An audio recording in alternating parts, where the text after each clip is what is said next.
Ano itong 180 billion dollars na plano o 10.6 trillion piso para sa infrastruktura ng Pilipinas na ikalulugi ng ginhawa ng China?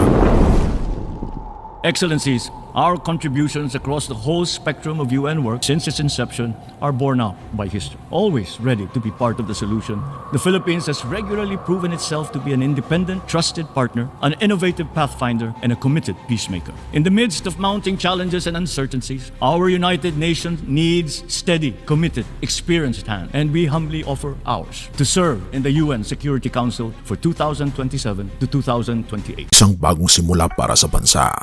Sa kabila ng mga pagsubok na dinaranas ng buong mundo at ng ating bansa, tila ang Pilipinas ay tahimik ngunit determinado sa pagbuo ng isang plano na maaaring maging daan upang makilala hindi lamang bilang isang arkipelago ng mga isla, kundi bilang isang makabagong powerhouse sa rehiyon ng ASEAN.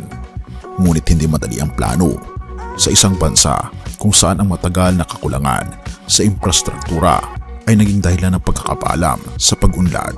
Maraming nagtataka, kaya ba talaga ng Pilipinas? May sapat bang kakayahan ang pondo para maipatupad ito? Minsan mo na bang naisip kung bakit napakahalaga ng infrastruktura? Para sa marami, ito ay simpleng kalsada, tulay o gusali lamang. Ngunit para sa mga ekonomista, ito ang literal na backbone ng isang maunlad na bansa. Ang mga kalsada ay nagturugtong ng mga lugar at nagbabawas ng oras ng paglalakbay. Ang mga tulay ay nagbubukas ng oportunidad para sa mas mabilis na daloy ng kalakalan. Ang mga paliparan at seaport ay nagpapabilis ng koneksyon sa pandaigdigang merkado. Sa ilalim ng Build Better More, ang Pilipinas ay nagsisimula ng maglagay ng pundasyon para sa isang mas maliwanag na hinaharap. We lodged our candidature mindful that a non-permanent seat on the UN Security Council is not a right of any state, but a privilege earned through consistent, dedicated, meaningful, and concrete partnership in the service of the United Nations and so of humanity. The Philippines stands ready once again to contribute, to help calm voices of division, provide a voice of balance, to shun ambition for service, and always as a voice for principled peace. And thus, I stand before you to humbly petition for your support for the Philippines in the elections on the 3rd of June 2026. Thank you and mabuhay. Ang plano ay ambisyoso, 180 billion US dollars o 10.6 trilyong piso ang inilaan upang pondohan ang mga proyektong magbabago sa mukha ng bansa. Kabilang dito ang mga malalaking proyekto tulad ng New Manila International Airport, isang 2,500 hektaryang airport city na magbabawas ng trapiko mula sa NAIA, nakaposisyon upang maging bagong sentro ng transportasyon sa Luzon, at ito'y magbibigay ng libu-libong trabaho sa Bulacan at kalapit na mga lalawigan. Ngayon din ang Metro Manila Subway, ang kauna-unahang subway system ng bansa na may habang 36 kilometers. Idinisenyo upang magdala ng higit 365,000 pasahero araw-araw, makakapagbigay ng mabilis, ligtas at maasahang transportasyon mula Valenzuela hanggang Parañaque. Gayon din ang Manila Bay Reclamation Project, isang napakalaking reclamation project na naglalayong gawing komersyal at residential na hub ang Manila Bay. May kabuuang sukat na 553 hektarya na 3 beses ang laki ng Bonifacio Global City. At hindi lang ito usapin ng konstruksyon, ang bawat proyekto ay dinisenyo upang maging self-sustaining na magdadala ng pangmatagalang benepisyo para sa ekonomiya at turismo. Ano ang papel ng China, kaibigan o karibal? Ang China bilang isa sa pinakamalaking ekonomiya sa mundo ay matagal ng aktibo sa mga proyektong pang-infrastruktura sa Pilipinas.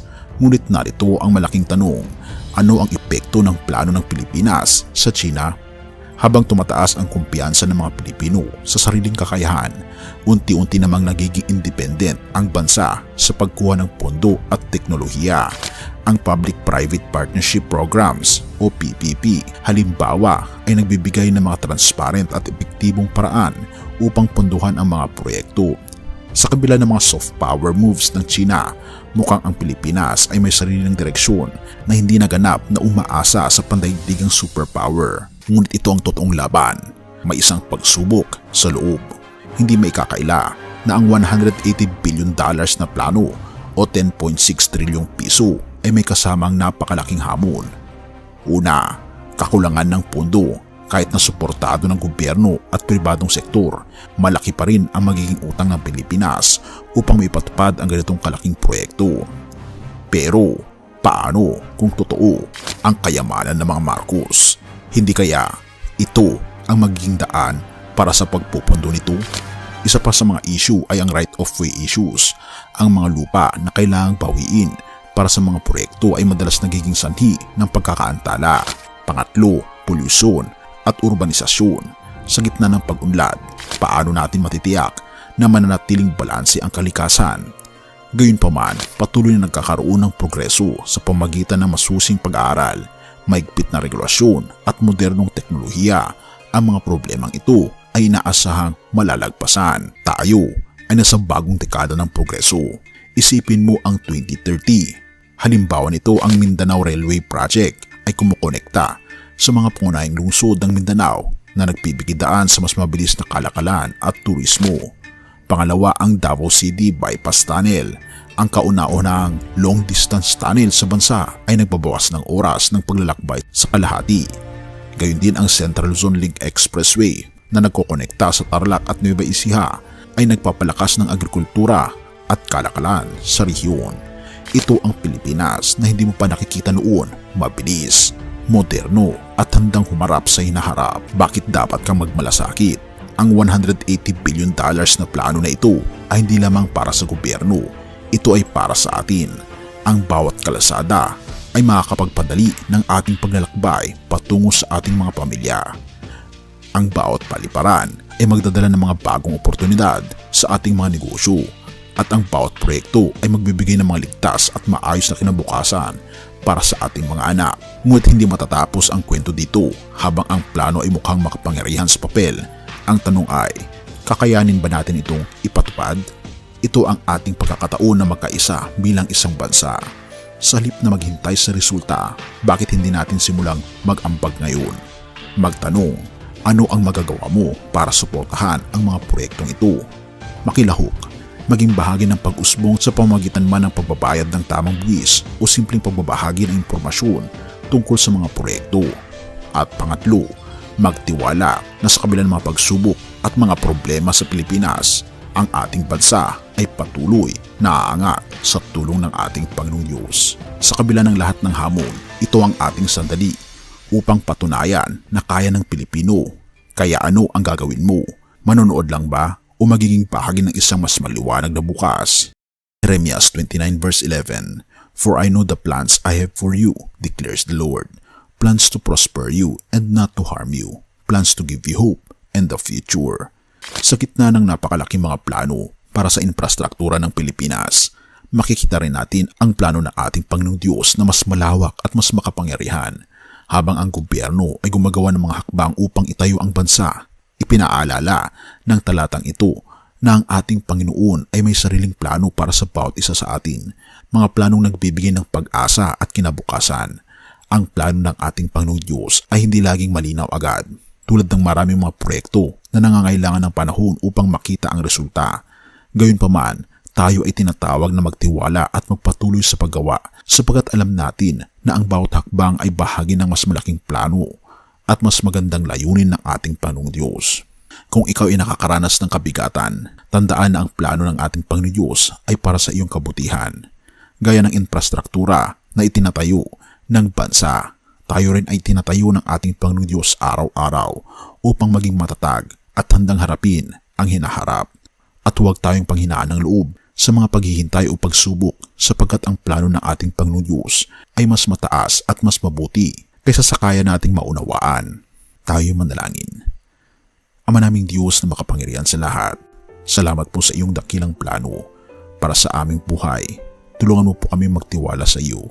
Kahit hindi namin lubos maunawaan ang lahat ng mga nangyayari, gabayan mo rin ang aming bansa sa mga proyektong ito at naway maging daan ito sa tunay na kaunlaran at pagkakaisa. Sa iyo po namin binabalik ang papuri at pasasalamat o aming Panginoong Diyos at patnubayan po ang bawat isa at salamat sa pagdinig ng aming mga panalangin. at patawarin po kami sa lahat ng aming pagkukulang at pagkakasala sapagkat ito ang aming samot hiling sa matamis na pangalan ng aming tagapagligtas na walang iba kundi ang aming Panginoon Jesucristo. Amen.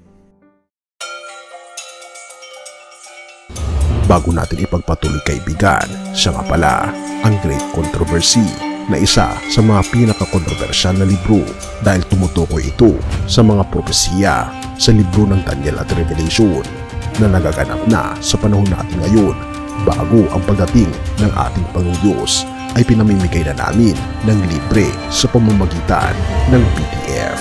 At ito ay nasa limited lamang na panahon kaya i-click mo sa description sa baba upang ma-avail mo kaibigan ang napaka-importanteng libro ito na magbubukas sa iyo sa mas maliwanag mong hinaharap. Purihin ang ating Panginoong Diyos at tayo magpatuloy.